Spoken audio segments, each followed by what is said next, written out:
Village house at noon. Hulk is sitting in the yard eating rice. Hulk, তুই কি সারাদিন শুধু খাবি নাকি? যা বাজার থেকে বড় বড় তরমুজ নিয়ে আয়। আচ্ছা মা, এখনই আনতেছি। করিম চাচা, বড় বড় তরমুজ আছে? না রে হাল্ক, আমার কাছে বড় তরমুজ নাই।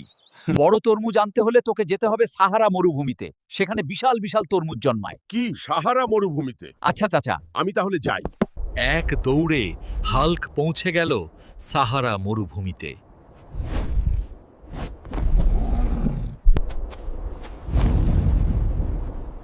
এইটা নিলে তো মা 3 মাস খেয়ে শেষ করতে পারবে না। হাল্ক তরমুজটা কাঁধে তুলে পুরো গ্রাম কাঁপিয়ে বাড়িতে নিয়ে এলো। আরে হাল্ক, তরমুজ না, তরমুজ পাহাড় নিয়ে আইছে। মা, তুমি বড় চেয়েছিলা, আমি সবচেয়ে বড় এনে দিছি।